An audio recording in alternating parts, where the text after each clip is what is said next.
Bom dia, bom dia, bom dia, bom dia, queridos, graça e paz do nosso Deus. Hoje é um dia que a gente começa mais uma vez nessa fé. Deus nos colocou numa comunhão de fé com Ele. É uma jornada, é uma grande viagem com Deus enquanto a gente estiver viajando aqui na terra, essa peregrinação, né? A palavra de Deus chama de peregrinação. Nós estamos peregrinando, andando uma jornada com aquele que é invisível, mas é real, né? A invisibilidade não significa irrealidade, né?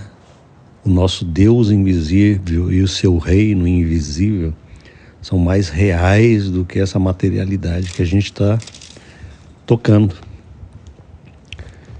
E a palavra de Deus diz que o justo viverá pela fé.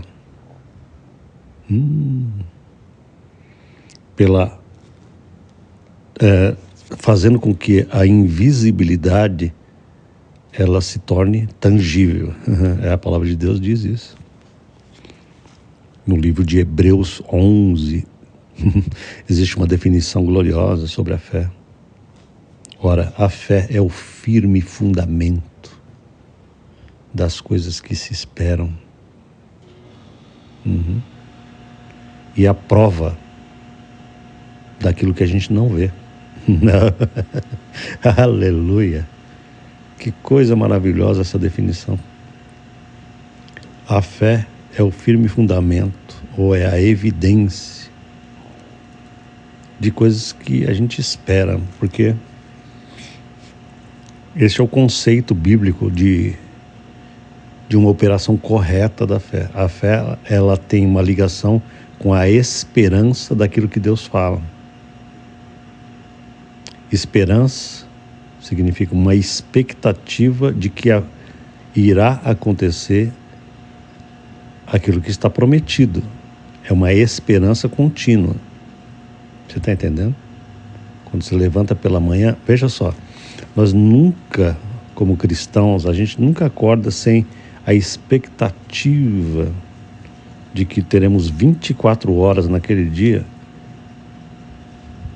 com o cumprimento de coisas espirituais e poderosas na nossa vida. É uma expectativa de promessa, uma expectativa de concretização do invisível, daquilo que Deus fala. Aleluia! Eu queria ler para você um texto aqui de Isaías, e eu vou fazer esse áudio curtinho, só para a gente pensar numa coisa muito gostosa e maravilhosa da parte de Deus para nós. Aqui nesse livro de Isaías, logo no primeiro capítulo, no capítulo 1, versículo 19, o profeta, Deus falou através do profeta Isaías o seguinte: se quiserdes e me ouvirdes, comereis o melhor desta terra. Amém? Se quiserdes e me ouvirdes, comereis o melhor dessa terra.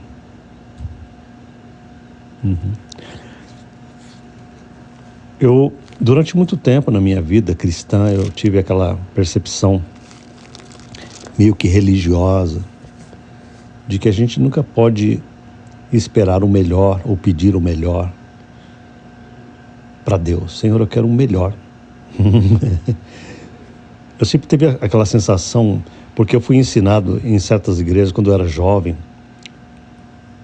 bem jovem na fé, eu era ensinado assim, que o cristão, para ele mostrar a sua humildade, ele não tem que ficar pedindo essas coisas que parecem que denotam um espírito de ganância, de cobiça, de materialismo, entende? E de exaltação do homem. Eu sempre fui ensinado isso. Não, nós temos que nos contentar realmente com coisas baixas, coisas pequenas, coisas que nos mantenham humildes. Eu acreditava nisso. Só que com o passar do tempo, Deus começou a me ensinar muitas coisas poderosas.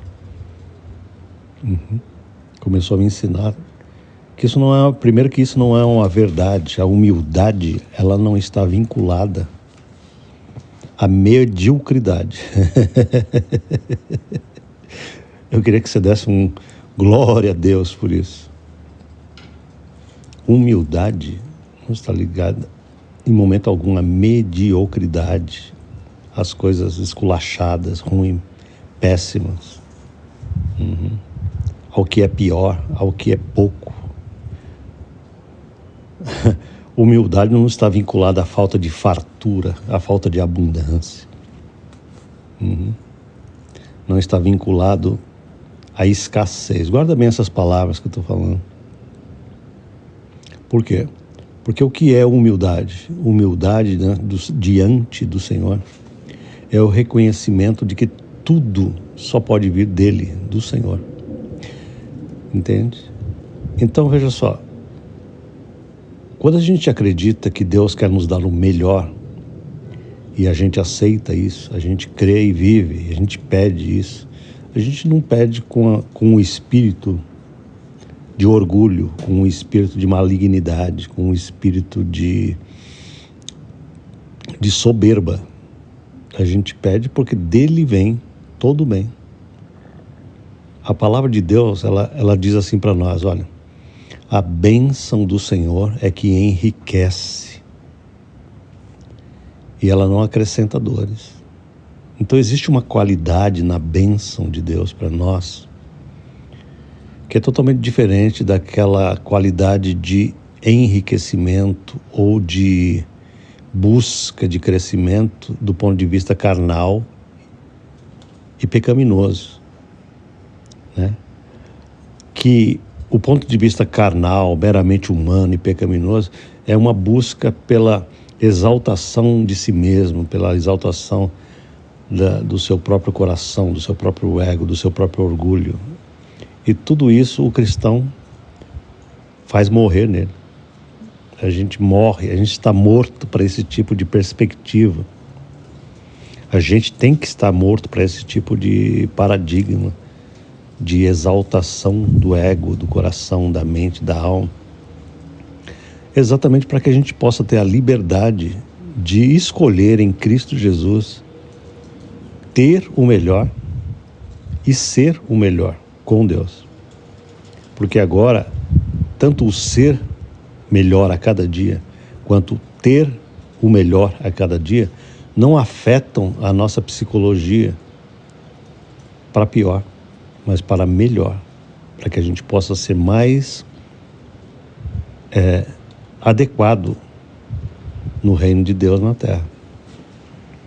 Amém? Então eu quero te ensinar pela fé que você deve ter essa humildade de dizer assim, Senhor, eu creio nessa promessa.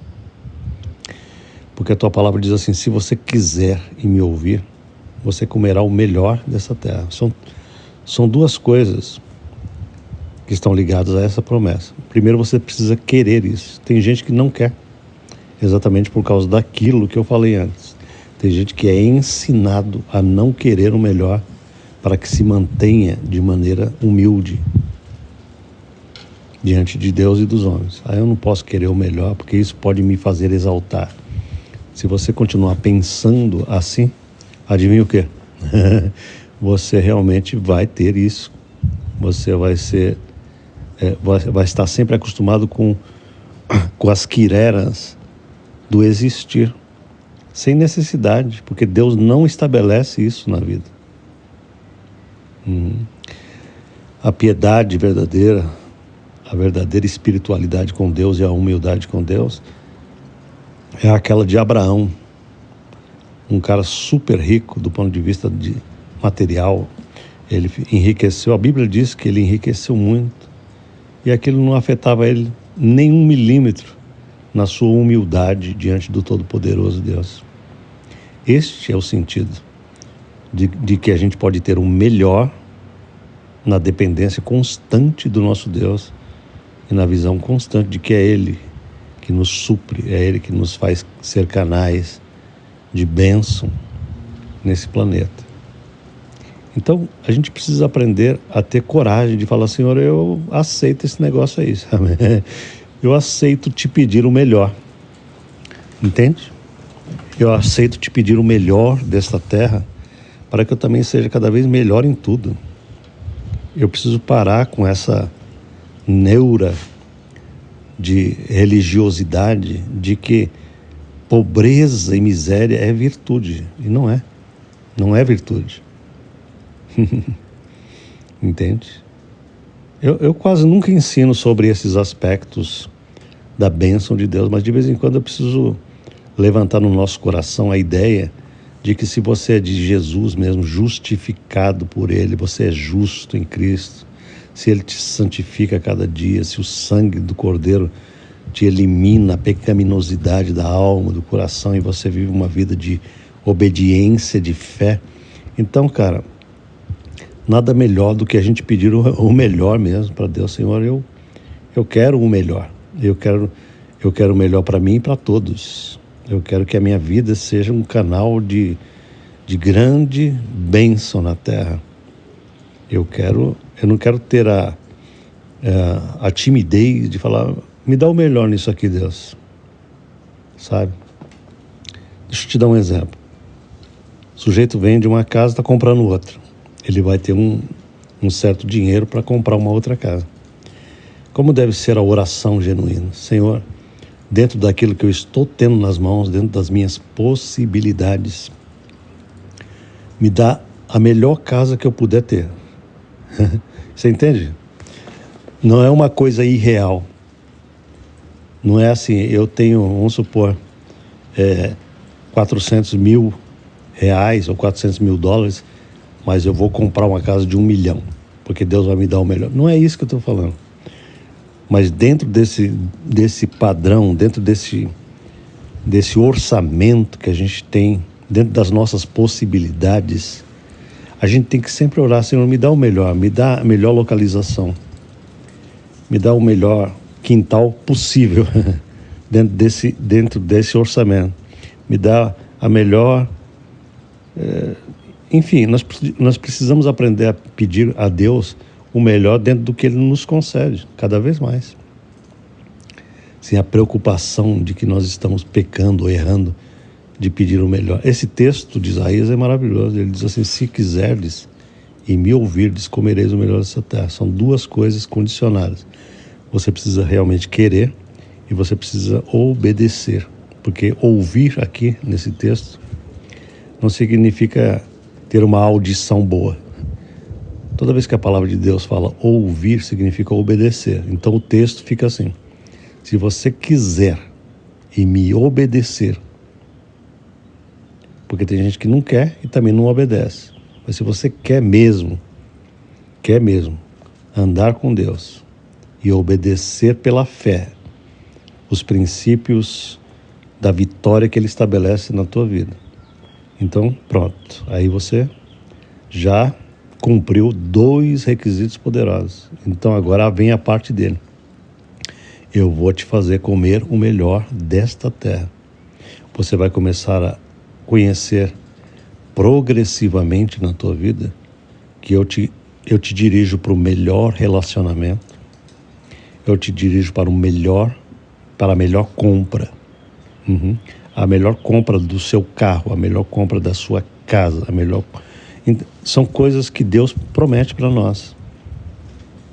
A direção e a prosperidade, tem gente que não gosta de falar sobre esses temas, mas isso é bíblico.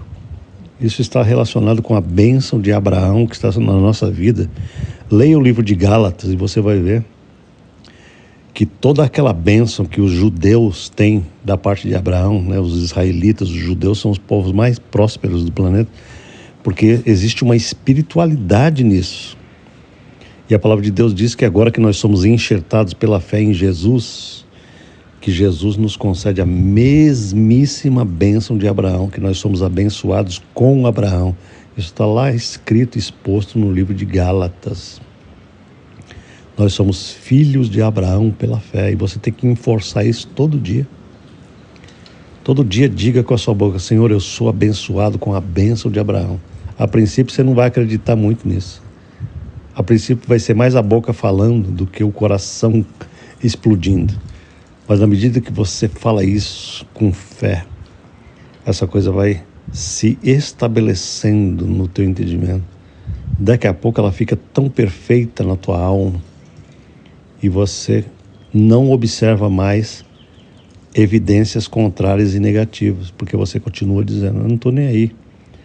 Uma venda abre e você fala: não quero saber, eu sou abençoado com a bênção de Abraão. Certo? Acontece uma coisa negativa e você continua firme: não, esse negócio aí não muda a minha bênção espiritual, eu sou... E aí você começa a experimentar, Deus começa a fazer, manifestar na tua vida, na nossa vida, o melhor. Ele começa a nos dar realmente a manifestação das bênçãos dele no nosso viver contínuo, no nosso viver diário. E isso é completamente bíblico. E a gente precisa aprender a viver essa glória, essa dinâmica de quê? De que o mundo espiritual de Deus, o reino de Jesus Cristo, tem grande poder nas nossas, nas coisas da terra, no nosso viver, naquilo que a gente está empreendendo, fazendo, certo? Para que Ele, o nosso Deus, seja glorificado em tudo isso. E que a gente possa ser cada vez mais gente de Deus, no sentido de não querermos o melhor para nós, só para que a gente esteja acumulando para nós benesses. Não é esse o sentido bíblico de ser abençoado, mas que a gente possa ser sempre fluxo, canal de glória, de bênção e de ajuda a outros neste planeta. Amém? Que Deus te abençoe nesse dia, que essa palavra possa falar profundamente no teu coração, para a glória do Senhor. Amém.